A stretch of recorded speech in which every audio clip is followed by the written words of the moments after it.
So our idea was creating a new option where we take one of the world's largest yachts, what you think of when you imagine a billionaire's yacht, buy it, and our members own it, and we run it as a private members club. When you show up, there's other members on board, there's curated experiences. Our members, they get 30 nights a year. They can come for 2 weeks, 2 nights. They can come just for dinner. Yeah, so there's ways people can kind of dip their toe in the water, see if yachting is going to really be a big part of their lives and kind of move up the ladder. Is that kind of what you're thinking? Exactly. We talk about 4 different tiers of clients, and of course we love them all, right? When you get into that tier 4 client, that's the client that's over 100 million. That's the client where they start asking us about family office services. These clients are starting to think about lifestyle, as you're talking about. They're starting to think about maybe jet services, yacht services.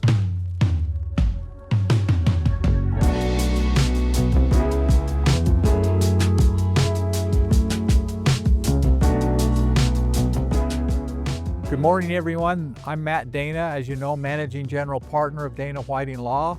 You notice a little bit different background here today. We're coming to you from beautiful, sunny San Diego today.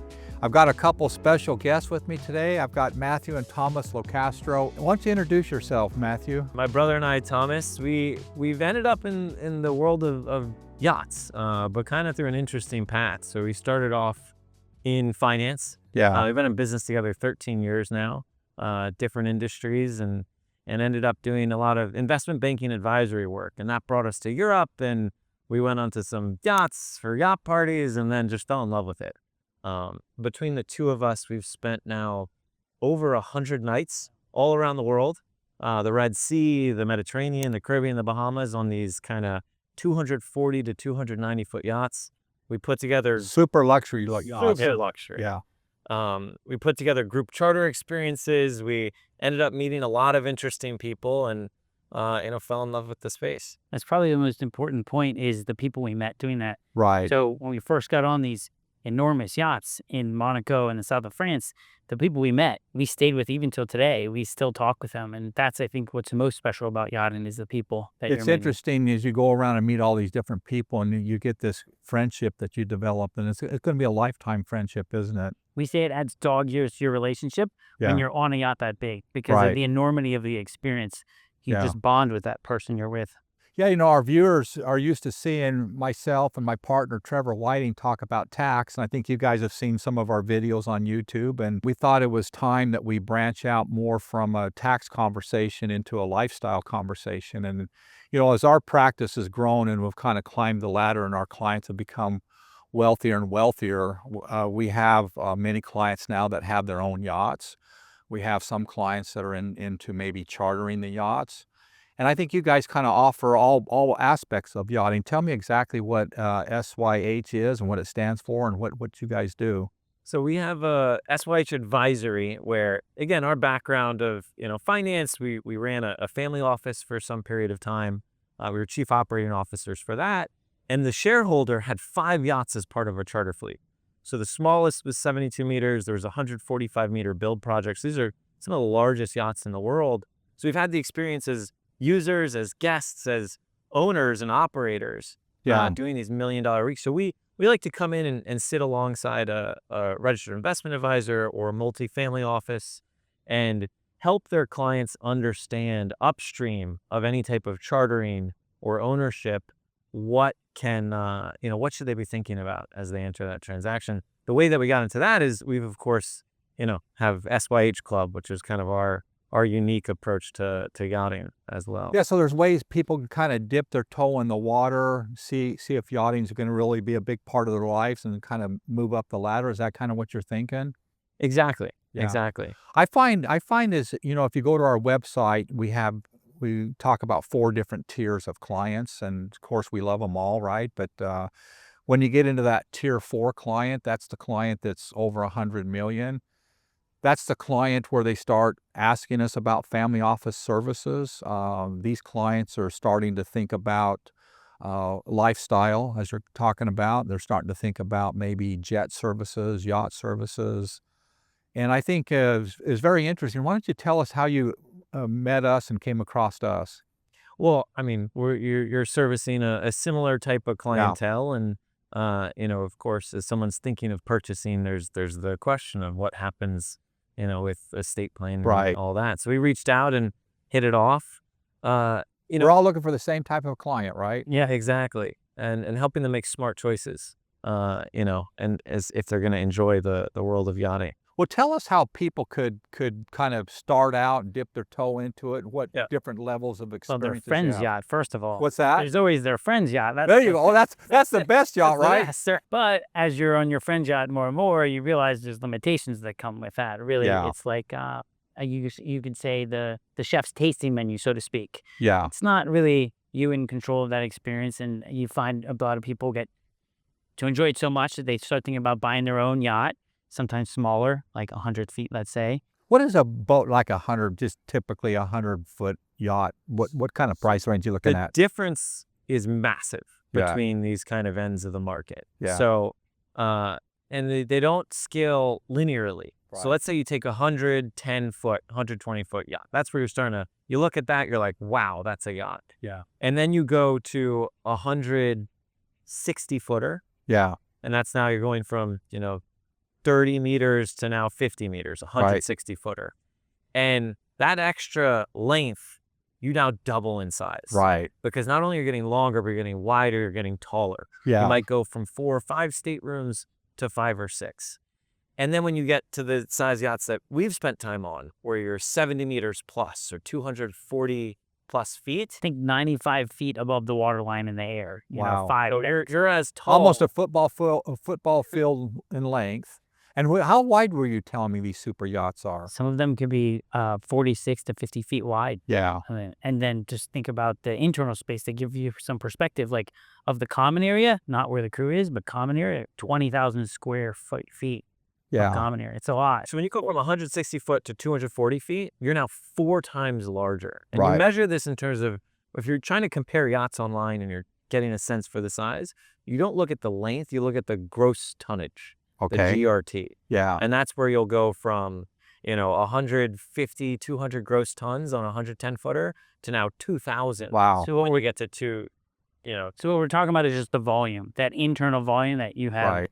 the ability to use on that Well, yacht. tell us the different levels if somebody wanted to dip their toe in and start out, maybe this is something they want. Tell us how these levels work. We think it has 5 different ways of enjoying Yeah. yachting. And of course, you have, for each of them, these different size ranges. So, Yeah. everything from your 110 footer to your really massive kind of billionaire's yacht. So the first is your friend's yacht. The second is charter. And Toz, you Yeah, a lot of charter experience. is an interesting thing. So people will wind up chartering something and then chartering something bigger and bigger and bigger. They really enjoy that experience, but it's also very expensive.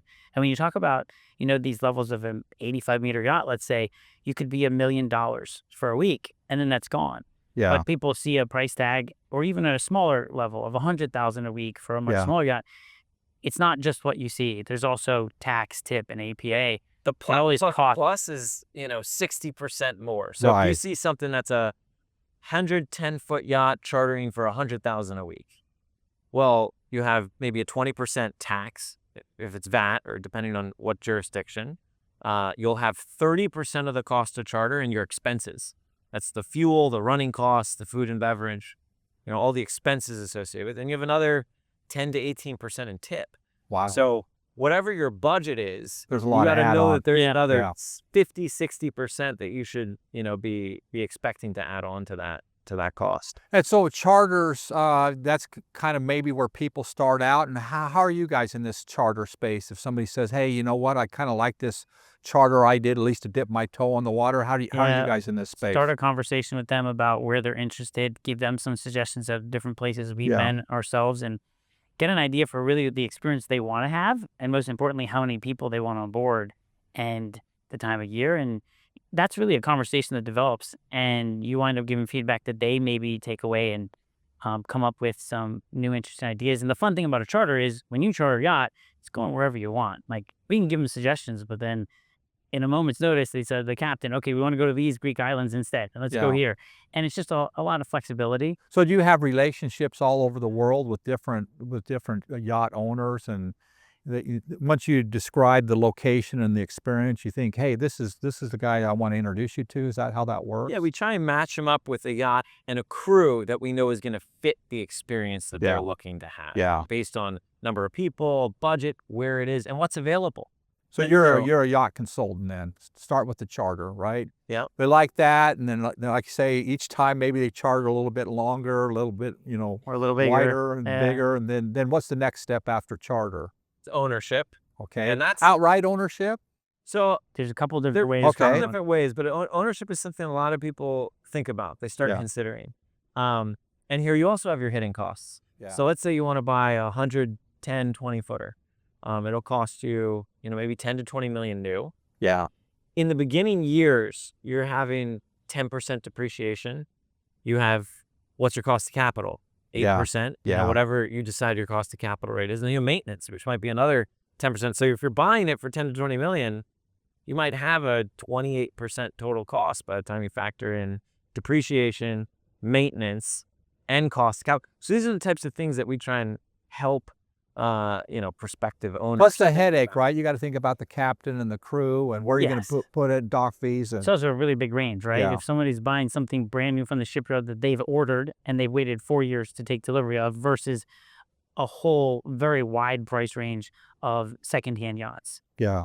You have to know what you're getting into. Yeah. I mean, because it's not a place you want to just dabble in. And there's a lot of crew, especially as you get to these larger size, like the yacht that, our yacht is 30 crew members. Yeah. And then you have crew members who are on rotation. Well, So the biggest thing people don't consider is that they're really buying a business. Right. Because now there's all these people working for them. Right. And even if they don't communicate with them, they're getting calls from the captain or the chief stew. And there's things that are got employee issues to deal with, HR issues to deal with, HR, maintenance, and you're the head decision maker, and all these things have big budget items attached. So doesn't it also depend really on this idea of outright ownership versus maybe a fractional ownership that depends on how often you're really going to use it, right?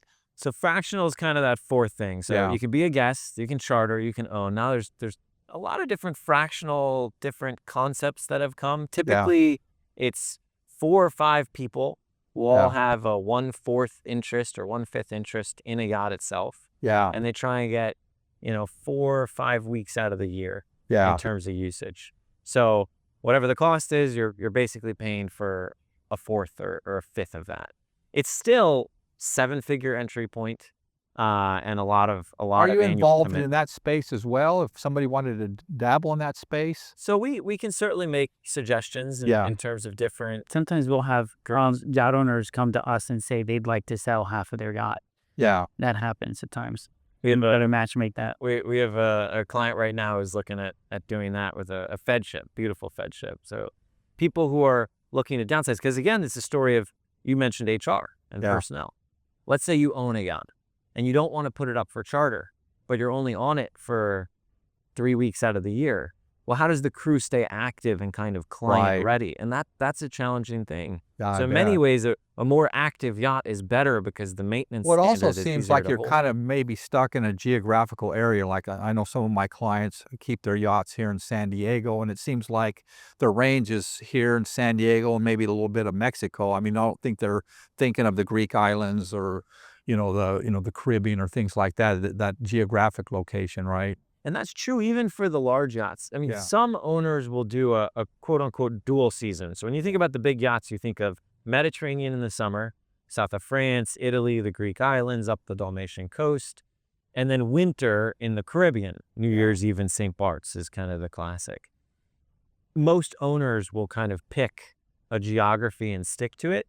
They might occasionally, a few years, decide to do a dual season, but it's not a typical thing because there's a huge cost and kind of activity involved in that. All right, now you're getting me excited about that 5th one, right? I'm ready. We're building momentum here. Okay, give me number 5. So our idea was creating a new option. Yeah. Where we take one of the world's largest yachts, what you think of when you imagine a billionaire's yacht, buy it, and our members own it, and we run it as a private members club. Yeah. So it's a social club experience. Yeah. When you show up, there's other members on board, there's curated experiences, and this is possible because we're taking a yacht that's over 235 feet long, over 45 feet wide.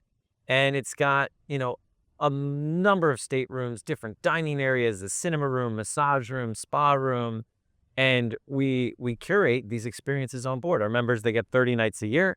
They can come for 2 weeks, 2 nights. They can come just for dinner. I'm really liking this idea of this social club. I mean, is it any different than really, either owning a golf course or just buying a golf membership, right? Is that kind of, I mean, the idea, there's a social aspect to this. This was entirely born out of our experience doing that. So bringing people together and experiencing the Red Sea, Caribbean, Mediterranean, Bahamas, and in all those settings, having people, it could be from, I mean, sometimes just us, but then also up to, 12 people. And then in some cases, even 40 people on board, 25 people on board for different things and different marquee events in the Med and the Caribbean. And it was just so exciting to be with a group of people. And, it sounds like a lot, even at our biggest 40 people on a boat overnight, right?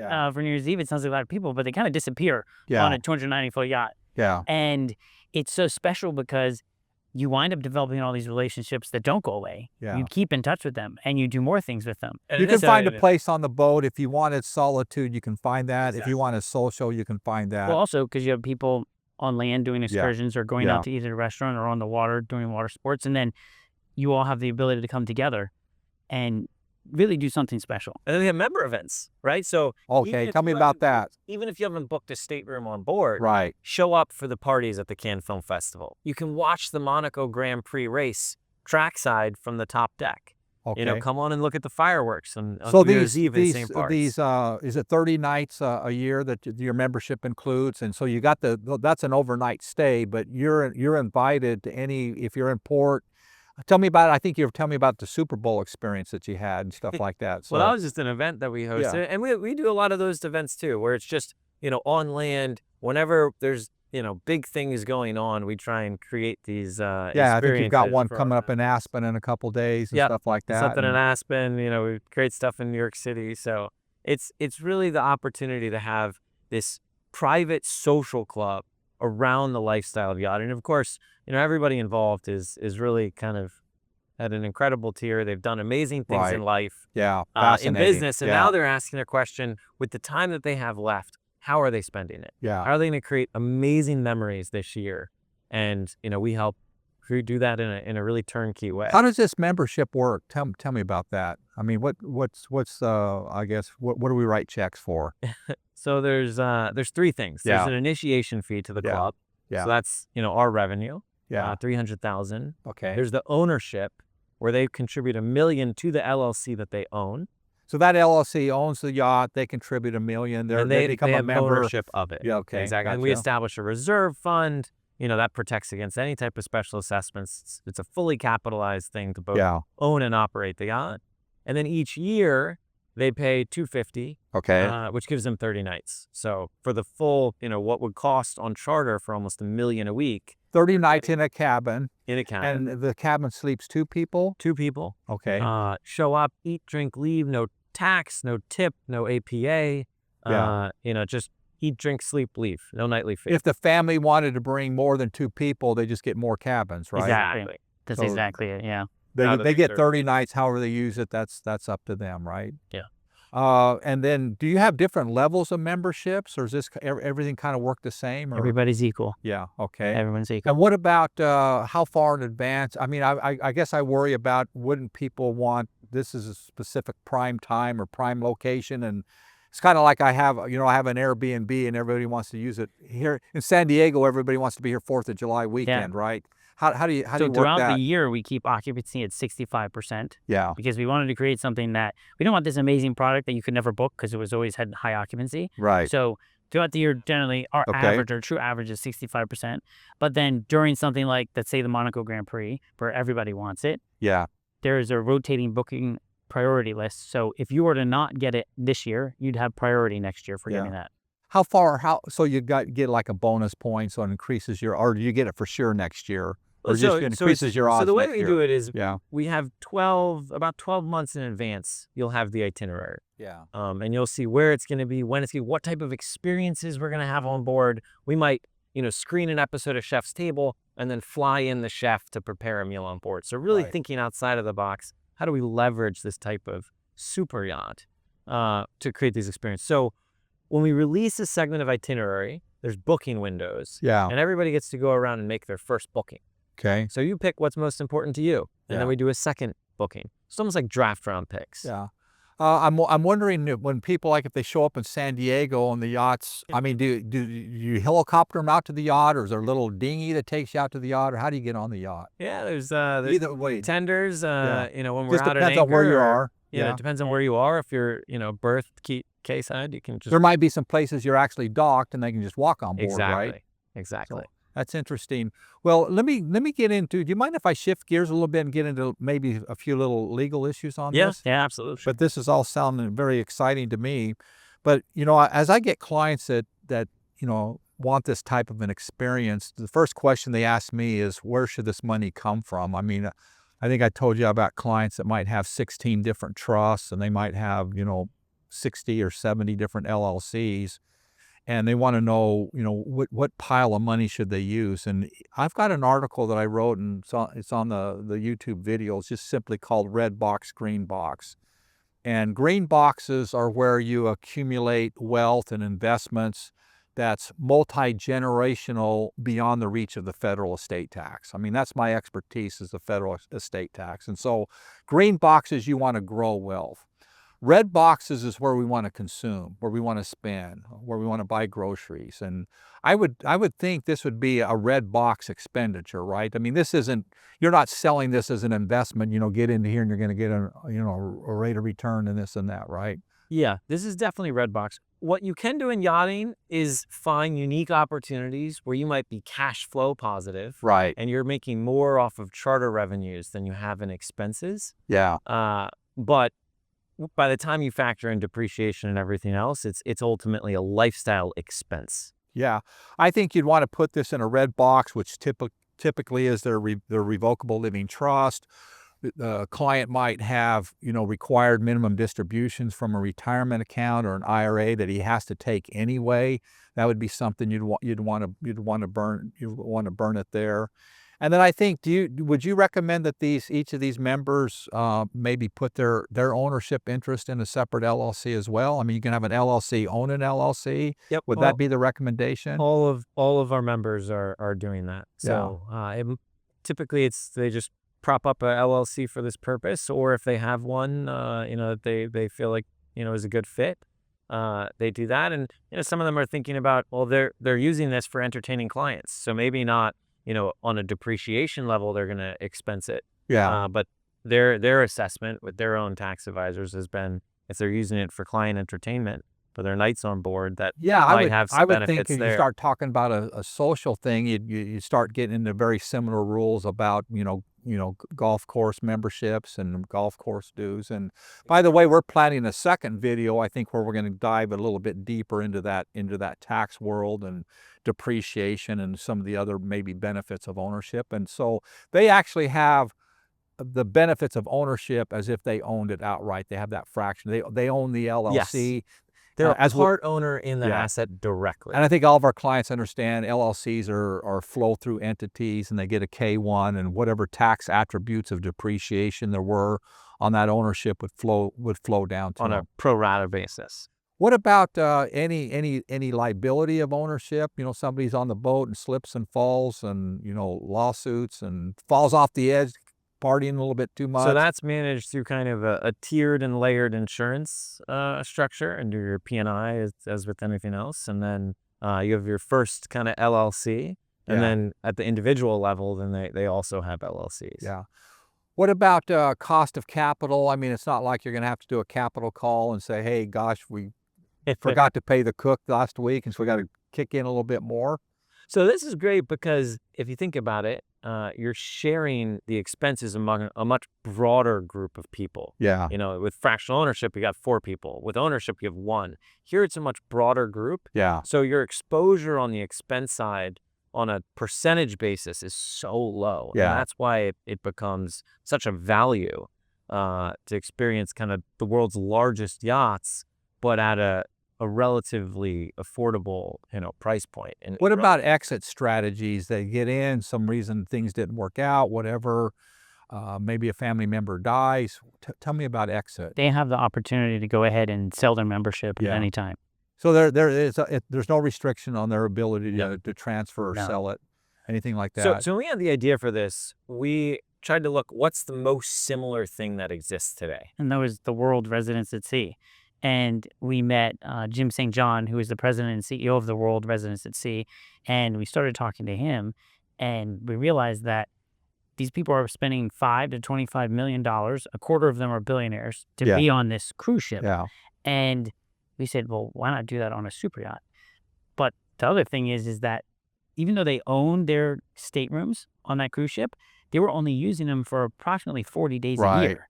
Yeah. And again, it comes down to everyone is so busy. Yeah. So we hired the team that did the World and thought about what didn't work, what could have been done better. And that's Same how we team. built SYH Club. So we took the Right. former president and CEO, the former second in command, guest services relationship manager. That's our operating team. And we really built a super yacht experience version of the World, but kind of fixed a lot of the problems that, existed there. And we've ended up with a really amazing community. What type of person do you think is a good fit? And when I say that is I'm really fascinated by the social aspect of this.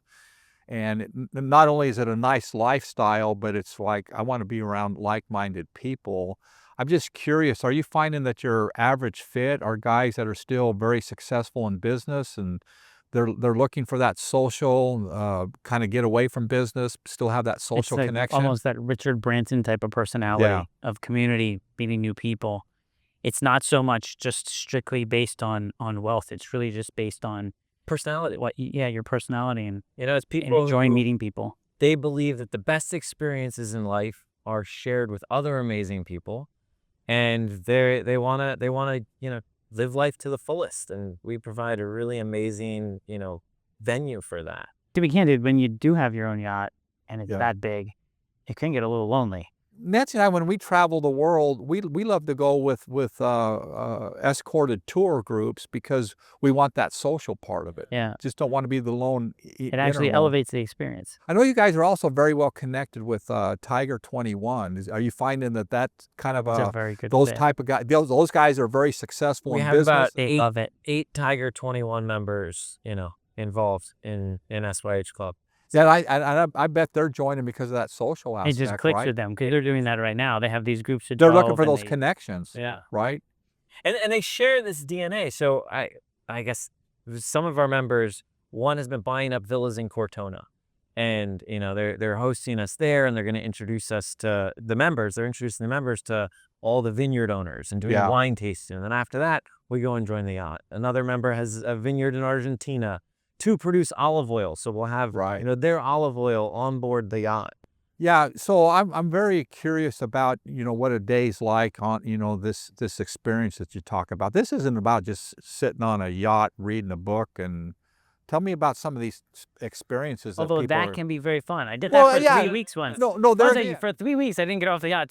So yes, the yacht itself is incredible, and that is an experience. But so much of it is about where you go. Right. So imagine, instead of waking up in a city and leaving your hotel room and going to explore something, you are the city. You're moving. You're Yeah. going to places that it's a luxury that's really unattainable to almost everyone because you wake up in some bay Yeah, most people don't see. You're seeing it from the water. yeah, That's totally different. I equate it to almost me looking up at space or me as an astronaut looking down at the Earth, which is Right. more interesting, right? It's incredible to see all these shorelines from the water and then access things in a way you couldn't. So imagine you're floating off the coast of Stromboli and there's an active volcano and it's dusk and you're eating with Yeah. incredible people on the top deck. right. Those are things that imprint on you and you never forget them. And the Yeah. people with you never forget them. That incredible level of shared experience. Maybe we're in the Caribbean and you want to charter a submarine, which is something incredible we've done. And going down in a submarine, a little scary at first. You think that, It's like an inverted fish Yeah. bowl. but then when you get in there, like for me personally, it's like, okay, let's go down as deep and fast as we can because it was really cool. Yeah, So there's just things that, aren't usually accessible. but are incredibly enriching. So I'm really curious about this experience. I mean, do you have a team that's their job is to think about, okay, we're going to be at this location at this time of year. What are the most fascinating experiences we could offer our guests? Yes, so it's multi-pronged. Well, the yacht itself and the yacht crew has always been doing this. When you talk about Billionaires, Yeah. royalty. I mean, they've almost 100%, history of repeat. They've got charter experience clients. doing this. This is not the first rodeo, as exactly. we say from Arizona. There you go. And then there's all the experience of the world residents at sea. So everyone from there has been doing this all around the world with incredibly unique. You brought them into your team. Yeah. And then our personal experiences and experiences in yachting. Is there anything similar to this anywhere that out there? That, No. Nothing Yeah. quite like it. yeah, quite different, isn't it? It is. And it's more about the experience, isn't it? Yeah. This floating private club on a billionaire's yacht. The closest thing would be, if you wanted to fractionally own something, but then it's not a club. And then you're just responsible for so much more of the cost Yeah. on a much smaller yacht. If anybody that would have this kind of a yacht, they would have to be a billionaire to be in that category, generally speaking. Yeah. Maybe It makes sense. millions. Yeah, Yeah. it makes Right, sense. right. Yeah. Well, do you want to say any last comments before we break? I think this has been very educational for me, and I really appreciate your time. You guys flew out to come out and see us here in San Diego. I appreciate that. But anything that you'd like to cover that we haven't hit? I mean, if anyone's, at all interested in the world of yachting, happy to have a conversation and, point you in the right direction. If you're looking at buying, chartering, we can, make introductions to the right people who will, take care of you and Help you on your journey if you want to buy your own yacht, big or small, or charter. I just need to have the friend. I'm glad we're friends now, right? You're the friend I've been looking for, right? And then, memberships are pretty limited in terms of, we're really tight, cultivated community. But if you're interested, happy to have the conversation and explore if it's a good fit.